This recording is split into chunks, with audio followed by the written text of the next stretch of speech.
Zill Brothers here. Hey, wanted to acknowledge Martin Luther King's holiday, and I always considered to be a great American. And one of the reasons that I consider him to be such a great American is because he was a patriot, and because um, he was a black man who stood for what he believed, and he was a reverend.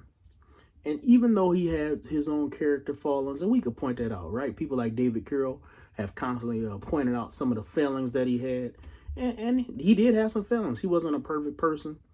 Um, in fact, he had some great personal failings. He was not faithful in his marriage. He didn't, in my opinion, uphold the character of the religion that he was the spearheading. But when you look at Martin Luther King, one of the things that he did do was he did espouse ideas that, to me, ring through um, American thought to this day. And the problem is that a lot of people have endorsed the idea of Martin Luther King, but haven't truly endorsed the ideas of Martin Luther King. And what I mean by that is people have borrowed his face, his image, his personage, and they've used it to push values that he wouldn't have pushed. And what I really want to push is this quote that Martin Luther King said. And he said this: let's not satisfy our thirst for freedom with basically a drink of bitterness and hatred. That's what he said to black people.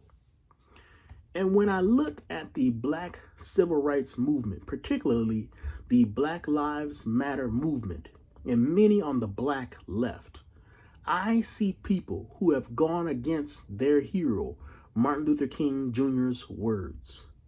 And they've drunk from the cup of bitterness and hatred. And what I mean by this is, and I'll give a story. One day I was at Summerfest, and I was at this Summerfest festival, and there were some boys who decided to riot. Now, there were white boys and black boys. They all got together and decided to riot, and their idea was, let's get about 20 to 30 of us, and let's just run. And we're going to run, and we're just going to hit whoever gets in our way as hard as we can. And since there's 30 of us, nobody's going to dare mess with us. Well, it just so happened that there were more black ones in the back and there were more white boys in the front. And so they started to run, and I saw this begin. And they hit people that were in their way. But it just so happens that one of the white boys in the front fell down. And the thing about it is, when people fell down, they would kick them and everything. But this white boy fell at the front, and the people in the back didn't know he was part of the same rioting group. So they started beating him up in the back. He said, "Stop, I'm one of you." They said, "Shut up, fool." They cussed him out, and they just punched him in his mouth. And then he slowly had to get back up and follow them. And I just thought about that, because the reason they punched him was because he was white. That was the only reason. Now, the truth of the matter be told, he shouldn't have been there. And I laughed at him so hard when that happened, because it was rightly deserved what happened to him. In his quest to do violence on others, violence came on him. But a lot of white liberals don't realize that in their espousing of this far left black movement, they don't realize that they are encouraging a hatred of them. A lot of these far left black activists, they don't just want freedom for black people. They hate white people. In the city of Milwaukee, there was a case where a police officer shot a suspect. And he rightfully shot the suspect. Now, later on, this police officer was convicted of something else because he was messed up. But it had nothing to do with this case. He shot somebody who turned around, and it seemed like he was aiming at him. The guy had a gun. He shot him when he did that. And so people basically rioted before they even knew that the cop was black.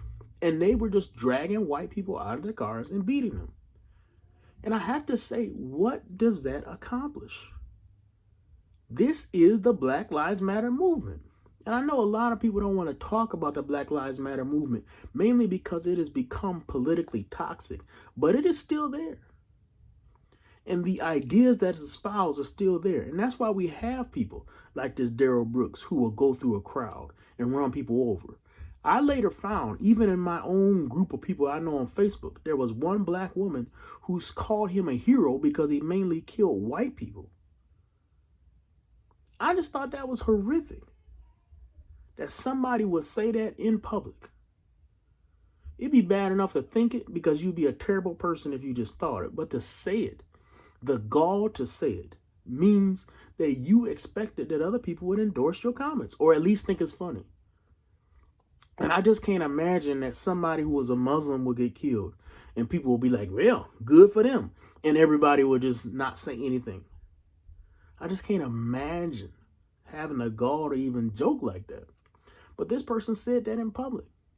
And so we have this view on the far left in the black community that is hateful, that is bitter. We have a civil rights movement that now is pretending that we are still in slavery. In other words, they ignore all the progress that Martin Luther King made, that many other leaders made. And I don't necessarily agree with all of the things that people in the civil rights movement may have pushed after Martin Luther King Jr. was gone. But they still made progress. And you cannot deny that. And when you go out there as a black person, even when I was a kid, there were still some racist feelings going on. I remember I was called the N-word a couple times, and that led to several fights when I was younger. And I'm not that old. I'm only 38. I'm not that old. But I remember when that happened when I was younger. And then I went to a school that was mainly white, and there was still some ideas and questions that was asked to me that now that I think about them, they was completely out of bounds. But that's just how it was. But now I look at it and I go amongst people and they don't think anything of it other than, oh, that's a black dude. And what we don't realize is that we made so much progress towards Martin Luther King's ideals, this idea that we judge somebody not for the color of their skin, but because of the content of their character.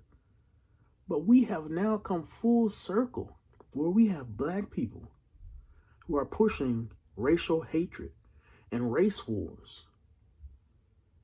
And I just want to say, what is the outcome that you expect to obtain when you do that? And the reason I'm saying this is because assume there is a race war. Will we win? I just don't understand that. Assume that you decide to go to war with the police. Will you win?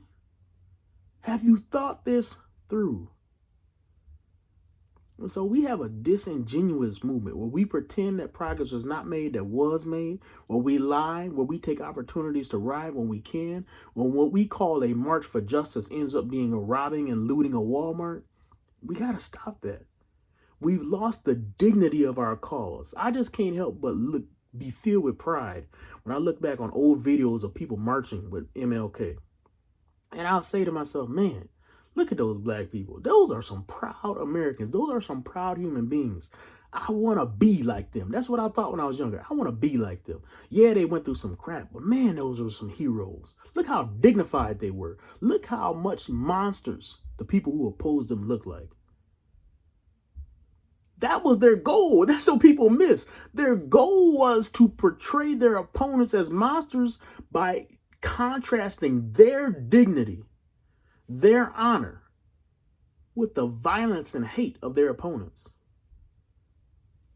Now, what do we got now? Even if you hate the police, they look better than you. Because a lot of them stand there and don't say anything while you say the foulest stuff that cannot be aired on TV. While you throwing rocks at them, while you throwing bricks, while you throwing Molotov cocktails. You look ugly, and they're sitting there composed.